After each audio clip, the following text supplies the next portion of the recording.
Let grammar, punctuation, and spelling into your life. Even the most energetic and wonderful mess has to be turned into sentences. Terry Pratchett. You're listening to Writing Roots, brought to you by Aspen House Publishing. Welcome to Writing Roots. I'm Lee Hull. And I'm Lee Esses. Quick reminder, you still have a couple of days left to enter our Nano contest. Get online. If you've been doing the NaNoWriMo this month, just make friends with us on the nano.org website.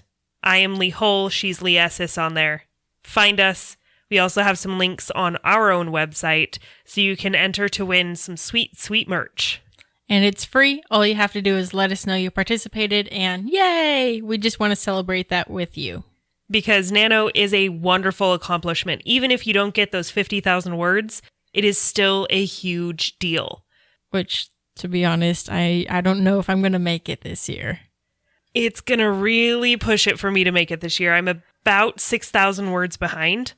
As of this recording, I work all of the days left in the month. So yeah, it should be exciting. I'm even farther behind than you. But I've still gotten a lot more of my book written, so still an accomplishment. And that's the point. So let's get into our bonus episode, Trick of the Trade. Which is going to be all of the stuff that isn't words, but is printed in your book. We're talking punctuation, we're talking chaptering, we're talking paragraphing, all of these extra things that aren't letters that really help your book stand out and be understandable. So most programs that people use to write these days have a spell checker. It makes it easy to make sure you have words spelled right. Doesn't always notice the incorrect words. Programs are still getting better at the grammar check, but there's one thing that it rarely can notice, and that is punctuation. Using punctuation well takes a fair amount of skill. We're not just talking putting periods at the end of sentences like you learned in 3rd grade, which yes, please put periods at the end of your sentences. But we're talking about using partial sentences in order to put weight on a particular topic. So there's one thing that I actually noticed in the edits of Toxic. I have a habit of ending a question with a period. If it is in my head spoken a certain way, where it is a question but also kind of a statement, I will end it with a period. I don't know how many of those Lee had to catch while she edited Toxic. I know there were at least 4, and I caught myself doing it the other day when I was writing. For me, learning to paragraph was a very difficult process. I could look at other books and figure out how they did it, what I like, what I don't like. But a lot of this punctuation and the white space, all of these extra pieces are invisible. You feel it. You don't necessarily see it. You don't recognize it, especially on that first read through. So we're considering this a trick of the trade because the punctuation, the white space that's left at the end of a paragraph, these kind of tricks that you can use when you're writing and formatting lead the reader in the direction you want. It manipulates the rhythm as they read. This is also especially helpful if you're trying to either highlight or obscure certain details. So when you're writing a scene where the red herring character is adjacent to the actual murderer, and you want to make sure you're laying that groundwork of the murderer is right here, but you, on the first read, want the reader to be thinking, no, it's this other character. Obscuring those details to lay that groundwork happens in the middle of a paragraph. Everything about the other character that you want the reader to recognize and remember happens at the beginning and end of a paragraph. Using punctuation and white space will help drag your readers in the direction you want them to go so you can yank them back the other direction. So we're going to start small. We did cover some punctuation last November, but it wasn't nearly long enough to get into the full depth of using punctuation and how to use it properly to lead your readers along. So we're going to start with the smallest little punctuation mark and the most common, the period. So I am a big fan of the phrase, learn the rules before you break them. All rules are meant to be broken, but knowing how to break them is part of the skill of what you do. Please end all of your sentences with punctuation. This is a rule I'm fairly adamant about. There's no ifs, ands, or buts about this one.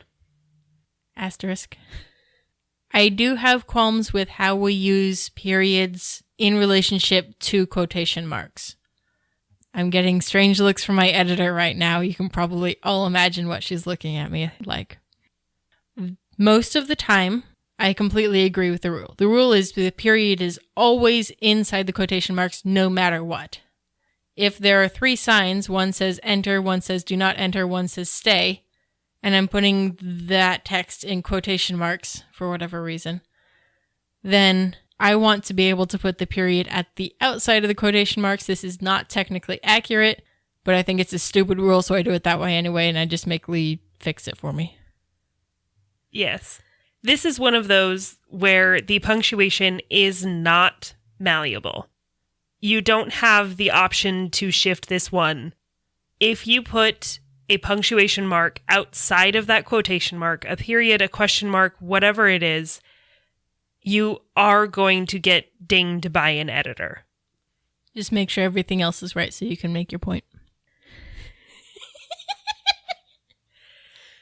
Periods most often go behind at the end of complete sentences. These are your standard punctuation marks that are going to go everywhere.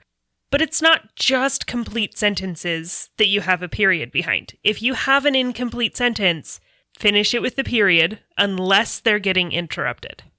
There are a couple of other marks you can use to declare this is the end of the sentence, where I'm mostly thinking about question marks and exclamation points. We've discussed exclamation points in the past and how to minimize using those so that they actually have emphasis. Please do not use multiple of these and stack them up for extra emphasis. This applies to all punctuation marks. An ellipsis is the 3 periods in a row. In academic writing, this denotes skipping something. So if you're quoting another paper but want to remove a middle bit because it's not relevant to the point you're making, you use an ellipsis to denote there's a piece missing. In fiction writing, an ellipsis is sometimes used to denote a trailing off of a sentence rather than an interrupted stop. But in my opinion, these should be used carefully and only 3 periods. Unless it is at the end of a sentence at the same time, then it is 4 periods because you have the 3 ellipses denoting that the trail off and then the 4th to denote the end of the sentence. And to be clear, there is a 2 dot in academia as well. It's generally indicative of a date range. So the 4 Years' War took place between 1521 and 1525. So the 4 Years' War, parentheses, 1521, ... 1525. That is the only time you should be using multiple of the same punctuation in the same little bit. Never, ever, ever use a question mark or an exclamation mark in multiples. That just does not happen. You may do it in text messaging to be like, what? But you do not do that on the page. Yeah, if you want to emphasize something, using italics, using caps locks, using extra punctuation tends to be seen as amateur. It's very childish because it feels like you're texting. It's unprofessional. Using dialogue tags to add weight to the last word before you said, she said, or some sort of physical gesture, something like that to break it up, will allow you to emphasize certain words and change the rhythm of the scene without needing to put italics or caps locks or superfluous punctuation in there. And as much as we love the interrobang, it also really doesn't belong in fiction. It is not common enough of a punctuation mark to be used in fiction. Yeah, I think it's good for tattoos, and that's pretty much it. Though I do like the look of an interrobang. If you don't know what an interrobang is, it is a question mark and an exclamation mark merged into one. So it's like a question mark with a line through it and then the big dot at the bottom. It's pretty cool. Look it up. It's fun. And it's used exactly like when you're texting, when you use an exclamation point and a question mark in the same spot. With all of these, caution is best. Now let's get into the kind of punctuation that is misused a whole lot, and those are dashes. Did you know there are 3 kinds of dashes? What? Exclamation mark, question mark? Oh no. So the 3 kinds of dashes are the standard hyphen dash. There's an N dash, as in Edward Nora, and an M dash, as in Edward Mary. Your hyphens, these are the lines in between words. So you have a pickup line. When you are using phrases as an adjective in some way, that tends to be when you put a bunch of dashes between words. So the 21-year-old man went to the bar. So that's where your hyphen dash goes. N dashes are a little bit bigger than a hyphen. And those are really only used with like phone numbers or in academic writing. There's really no use of an N dash in fiction writing. My favorite is, of course, the M dash. M dashes are the really long ones. These go at the end of a word that's been interrupted. These go in between phrases if you have that interjection phrase. And there's no spaces in between. It's just the dash and it goes right into the next phrase, but it is long. And most computers don't automatically format this way.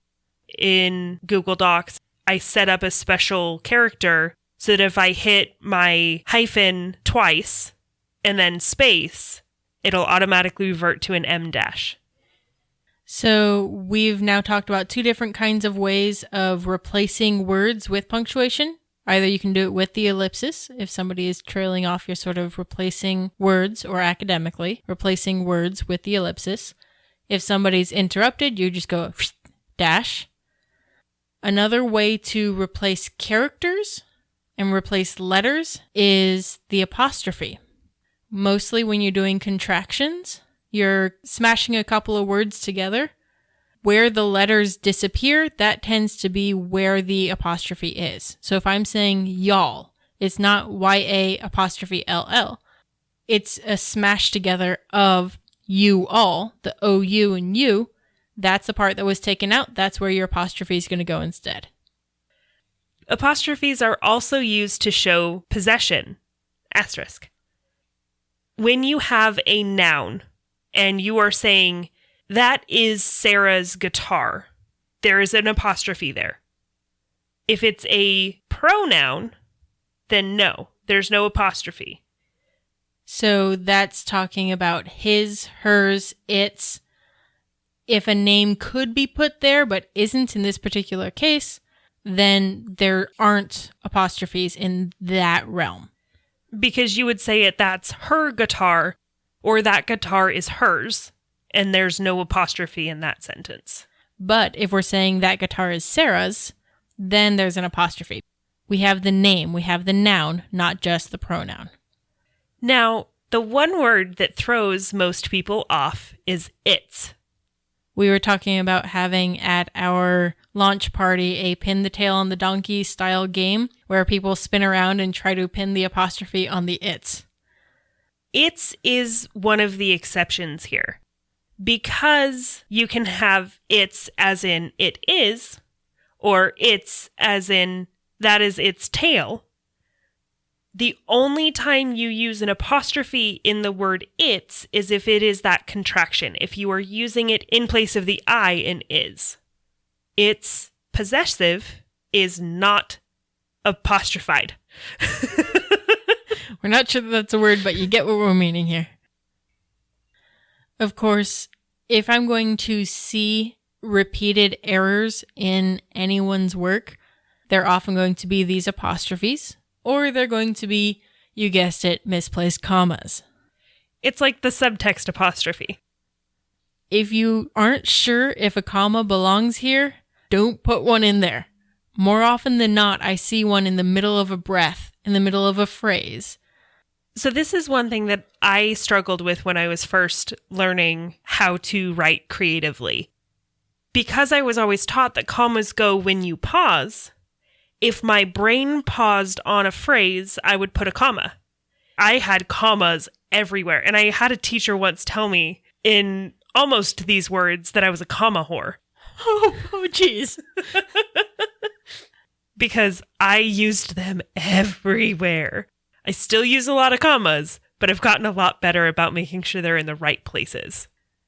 That's one of those things that as I have grown as an author, I use fewer and fewer commas. Because, especially in my particular writing style, short sentences are your friend, cleaning things up and then using those long sentences with intention, with strategy. Skipping those commas, or if I feel like I have too many commas in a sentence, I will often break it up into two different sentences that don't need commas to avoid commas, because they will slow you down. And despite what you are told in elementary school, you do not need a comma before every conjunction word. You don't need a comma before and, but, because. They work sometimes, but a lot of the time you don't need them. Yeah, the rule that we're actually addressing here is the introductory clause, or lists. We'll talk about lists in a moment because we have the serial or the Oxford comma that is a huge ongoing debate. But if you have an introductory clause, like, if I'm feeling like it later, comma, I will have M&Ms for dinner. That's your introductory clause. That's an if-then statement is what that is. You'll have a comma in between those two. You don't always need to have a comma if there's an and in there. One other place that I see commas misused a lot are in interjections.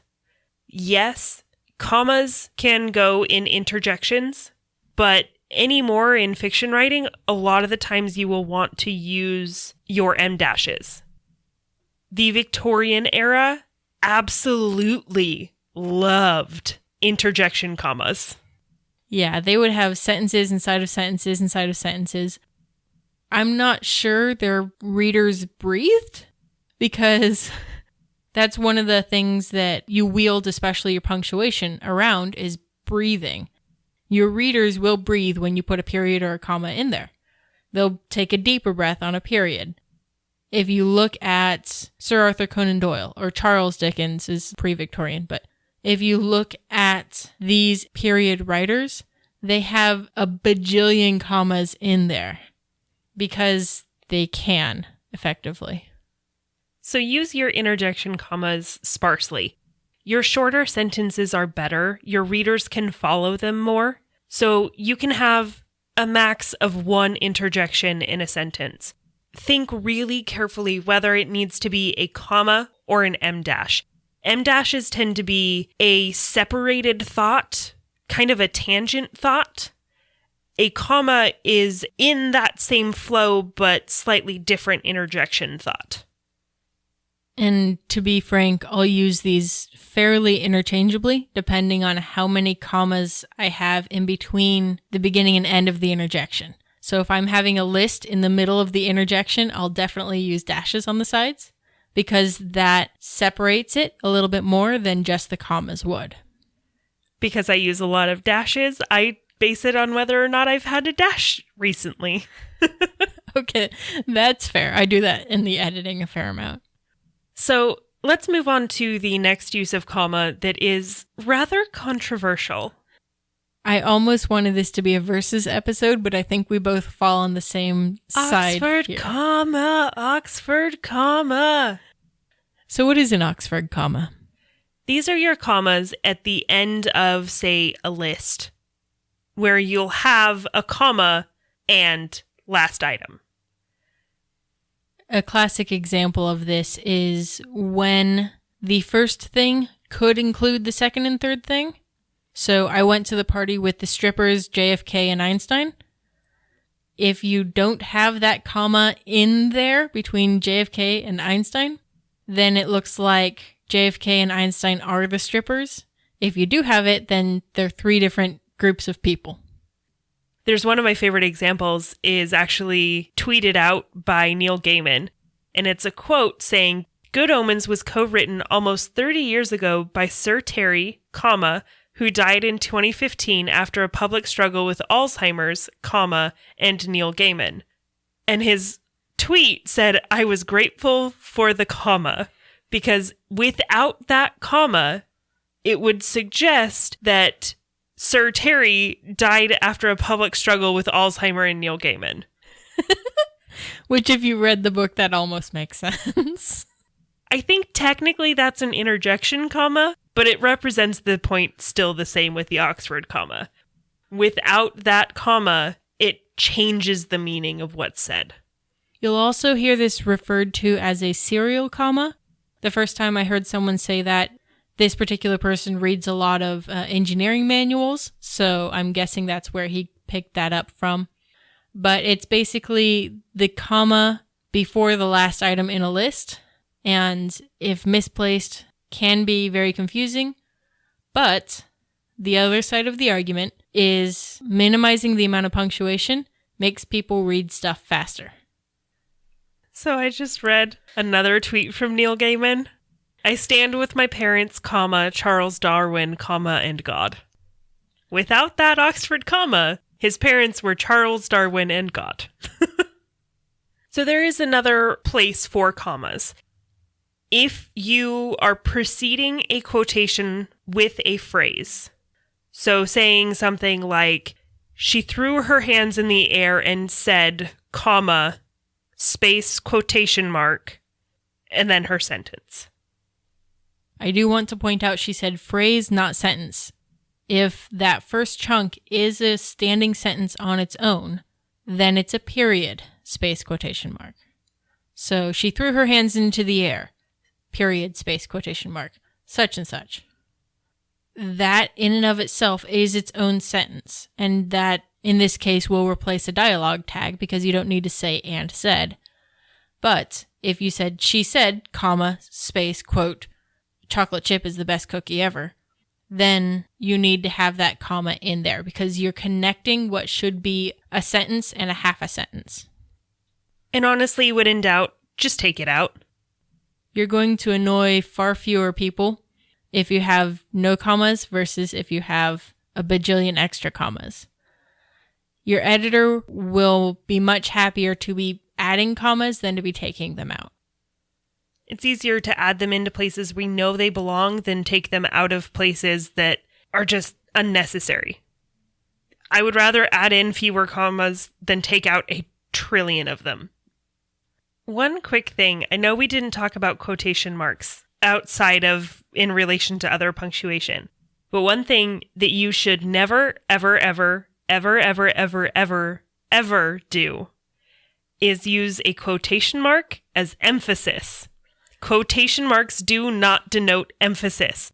If I see a sign that says, "Sign this petition," and it's in quotation marks, I suddenly doubt whether or not it is a petition that I am signing. Yeah. Anytime you're using italics or quotation marks, same rule, leave it out if you have any questions about it, because you're going to annoy far more people than you are going to convince with these tools.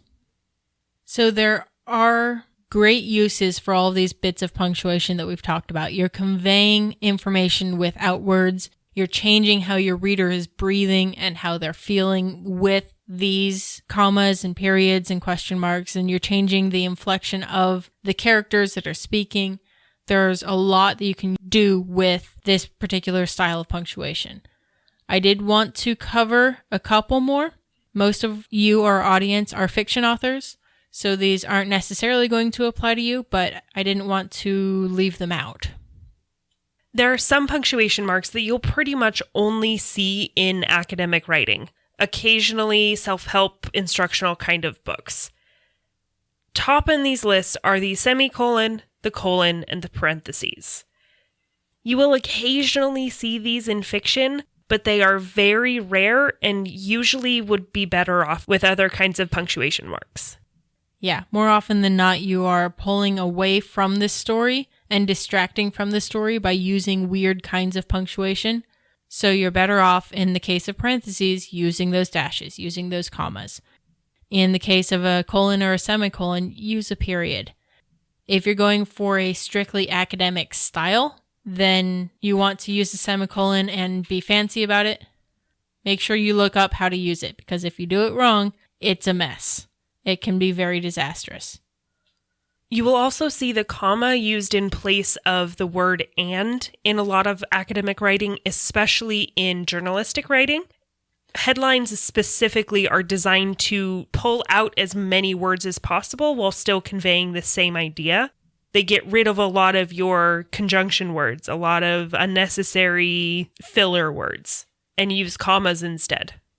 If you've ever studied another language, you kind of get why this exists, because we have a lot of words that are completely unnecessary in the language. You're not conveying any new information with the word of. It's just kind of in there. So in the case of a lot of headlines, a lot of lower third graphics on the news, those kind of things, you're going to see a comma instead of the word and, because you have fewer characters and therefore you're spending less ink in the case of a newspaper. And the one that we've been occasionally mentioning, but not explaining, is the asterisk. I mostly see this on nutrition facts labels. What it means is look somewhere else for an explanation of this word. So, this bag of chips has 4 cookies in it. 4 has the little asterisk next to it, and then you sort of scan on the other side. Technically, it has 4 servings worth, but there are only 2 cookies. Or whatever it is. The asterisk is an indicator to look somewhere else for further explanation that we don't want to put in this particular location. Explanation, clarification, that kind of stuff. Some kind of conditional marking where we said that apostrophes show possession, asterisk. There's that conditional piece to it where it's sometimes they show possession, other times they don't. Asterisks differ from footnotes mostly in what you're conveying more than how they're used necessarily. Footnotes are often for citing sources. If you scroll any Wikipedia article, they'll have little footnotes and you can click on the number 1 and it'll say, as according to Lies's book on astrophysiology among aliens. Whatever.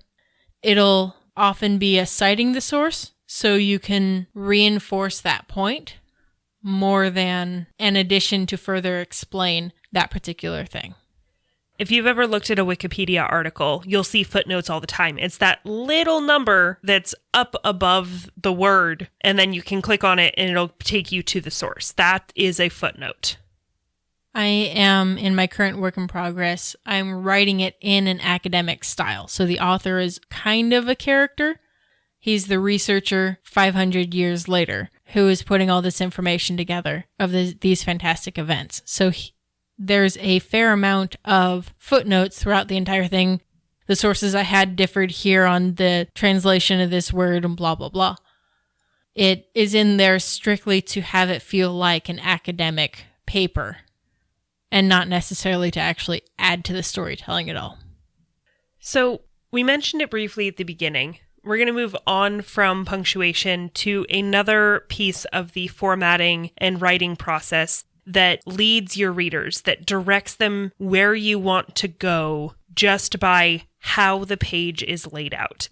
This is in your paragraphing and the white space. This is one of the most invisible tools you have as an author. Using and figuring out which words begin and end a paragraph, begin and end a chapter, begin and end your book. If you're a fan of magic tricks and studying how the brain understands something, this is going to be one of your favorite tools because you're playing with the human mind by paragraphing and punctuating in certain ways. By adding that white space after the word over, we get a sense of weight attached to that word. So when we say white space, we mean those gaps at the end of a line because that's where the paragraph ended. A lot of good action sequences will have this. They'll have a lot of white space because this happened, and then that triggered this event, which triggered this event, which triggered this event. And it is a rapid fire line after line after line that's only taking up maybe half the page. And that really draws your reader to that and reading it quickly, getting the action, the movement that you're wanting with that little bit. You'll also see this with rapid fire dialogue. Person standing at a podium and audience members are shouting out their favorite kind of pancakes. Peanut butter, banana, da-da-da. You see all of this happening almost on top of each other, and it moves the dialogue very quickly. So if we are arguing, we each get 2-3 words, and then next line, next line, next line. It's a very fast-moving argument versus a philosophical debate, which will be paragraphs at a time. So during your editing process, I assume if you're listening to this episode at a time which it didn't air, you're probably in your editing phase right now.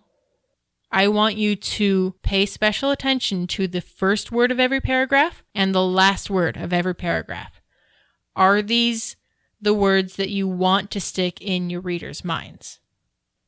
When people read, the beginning and the end of things stick out to them, but they skim the middle. So if you really want a powerful paragraph, a powerful sentence, really pay attention to the beginning and the end.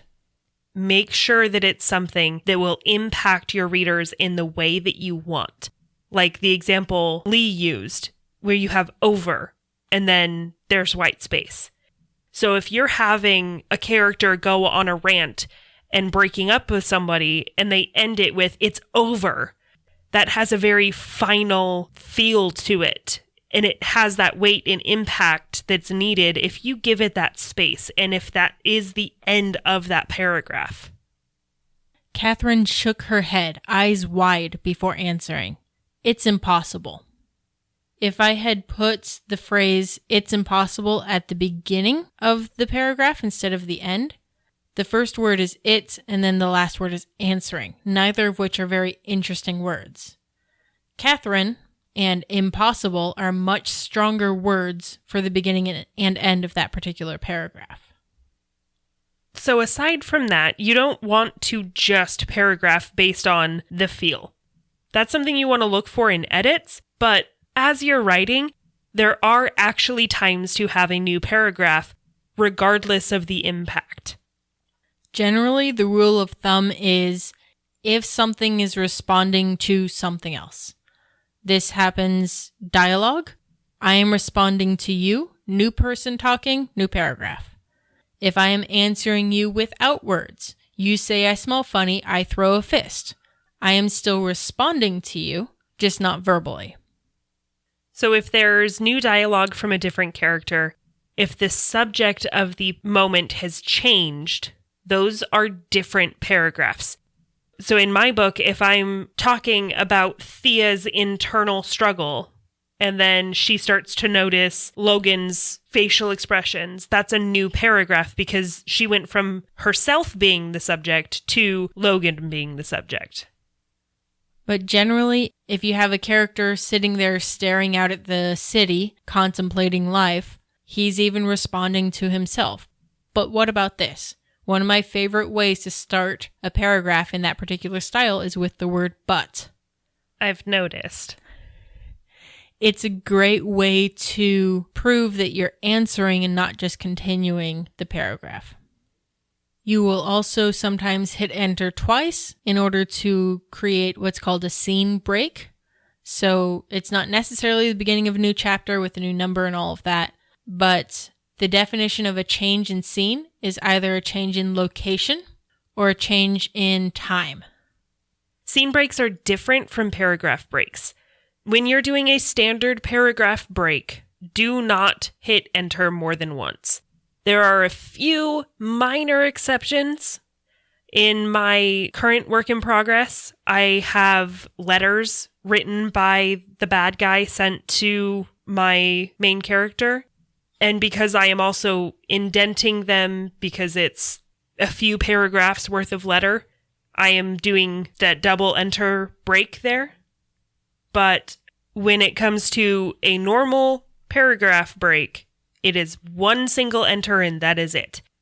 A scene break is 2 enters. You get that extra space, and this is something you're going to need to pay attention to in the formatting process. Not all formatting programs recognize double enters as scene breaks, because this is a common mistake in new writers that they'll hit enter twice for a simple paragraph, so they will remove all of that. The first formatting program I used for Toxic did not recognize scene breaks. It removed all my double enters. Oof. So when I sent it to a couple of my beta readers in PDF format, they got really confused because all of a sudden the scene had changed, the location had changed, the time had changed, and they didn't pick up on that because the formatting did not work with it. Another time you're going to use this scene break is not only if you're changing locations, if you're changing time, so it's morning then evening, but you'll also use it if you're changing a character's point of view. People say head hopping is a bad plan, and yes, it is, but having multiple points of views is not head hopping. The difference is your scene break here. You're clearly changing a point of view in the middle of the scene. In one scene, you should only be seeing from one character's point of view. You don't have to change location or time to switch to a different character point of view, but you do need that scene break still. This is a clear flag to your readers going, we're changing something. There's an extra space here intentionally. So the last thing we want to mention is chaptering a book. How to chapter. Because this is a struggle. When it comes to chaptering, you don't necessarily have to do it at scene breaks. You always want to have something at the end of the chapter that leads the reader to continuing. Think about a lot of your favorite books. They leave you with this, just one more chapter feeling. I tend to have very few chapters in my books. Most of my chapters are fairly large because I don't want to give the reader an excuse to put the book down. So at the end of all of my chapters, I try to make sure there's enough of a question mark for them to just read the next chapter. It is considered a huge mark of honor to me if my readers finish the book in a day and a half. A good time to include a chapter break is if you have a really powerful line that leads directly into the next segment. When my character walked in on a friend laying on the ground looking like they were dead, I did a chapter break as soon as she opened the door and saw the body. Because it ends that very powerful moment, but the reader goes, oh my goodness, I need to read more. I need to keep going. Because that's the problem with chapter breaks. It gives the reader an excuse to put down the book. You don't want to give them more of an excuse by saying, oh, that was a good resolution for the moment. I can put this book aside and be done because it's the chapter break. Another thing that I see happen with chapter breaks, especially in young adult, is changing point of views only on the chapter break. I don't do that. I don't like it. It's a little too rigid and structural for my style, but you're going to see a lot of, especially young adult, where this chapter is named the character whose point of view you're reading the chapter from. Middle grade and YA is really common for this because your younger readers are still getting used to how scene breaks work, how general flow of books work, because they're just getting into reading full-sized novels. One really good example of this is the Percy Jackson series and the other books written by Rick Riordan. All of his character point of view changes are chapter breaks that are titled with that character, so it specifically denotes who that person is. If you're writing for adults, adults have been usually reading long enough to pick up on that easily enough. You don't need scene breaks or chapter breaks with a title for who you're writing the point of view from.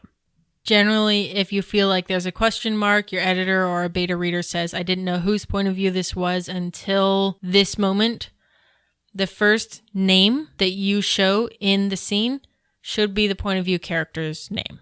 That's generally a good, easy indicator to get your readers on the same track that you want them on. So, Lee, how do you chapter books? As rarely as possible. I have several books in my arsenal that have not yet been edited and have just sort of been fed to my alpha readers because they like reading, that don't have any chapters at all. I am 50,000 words into my current work in progress, and I have a chapter 1 indicated to separate from the prologue, but that's it. I'll write the entire manuscript, I'll type up the entire manuscript, I'll go through my 3 phases of editing, and then I'll chapter. Because by then I know the book well enough and I know the pacing well enough to know when things should be broken up. But I tend to do every 5,000 to 6,000 words. If you ask people on a worldwide forum, they will say every 2,000 words or so. Generally, except is 2,000 to 5,000. It's a little thin for me because, again, every chapter break you make is an opportunity for your reader to put the book down. So I make my chapters as long as possible and sometimes the entire book long. So how do you chapter your books? When I first started writing, I would chapter as I wrote. But I found I had a really strong tendency to chapter at scene breaks because it was convenient. Like, okay, well, that's resolved. I can move on to a new chapter. It didn't end up with the reader wanting to continue past the chapter breaks because everything was resolved in a nice little neat bow for that scene. What I did for Toxic and what I'm doing now for its sequel is scene breaks. Just so I could easily find where I am in the Google Doc, I label every scene break with the number. So I have right now in KD ratio, scene 1 through scene 30. Every scene break, I put a label, a headline there. And then in my first edit, I will make notes for this would be a really good chapter break. This would be a good chapter break. This would be a good chapter break. And then start working from there, removing the scene headlines and adding chapter headlines. Sometimes it's pretty obvious where your chapter break is going to be. I just wrote a spot that I know I'm going to put a chapter there because like 4 months pass. So I'm almost okay with the reader experiencing a little bit of an exhale, taking a nap, using the restroom, whatever the case may be, taking a break because the characters are more or less taking a break from the momentum. So the characters all agree, no more secrets between them. The point of view character is like, well, good, everyone else is sharing theirs, but I'm not going to share mine. Scene break. Okay, well, now you want to know what happens next. But the next scene opens, weeks passed. They went separate ways, they did things, they came back and forth. So that exhale is an intentional moment for me. Therefore, it's okay for them to close the book for a moment there. And that is okay sometimes. You don't always want to push your reader forward over and over and over again. You need to give them a little breathing room, a little bit of time to go, okay, things are okay right now, especially if you have a highly emotional book. So next time you're reading a book that you really enjoy and you wonder why this line mattered so much to you, why these words make so much sense. If I just texted Lee, this sentence is awesome, out of context, it wouldn't make any sense. But if you're asking yourself, why do I love this so much? Take a look at the paragraphing, because that's a huge part and an invisible part of how you manipulate your audience. If you want to learn how to use punctuation, paragraphing, chapter breaks, scene breaks, you have to read. You have to not just read for fun, but read your favorite stories with an analytical mind. break down what they're doing that makes you love that book so much, and then apply it to your own writing. Use what you learn by reading professional authors, and then go out and write selfishly.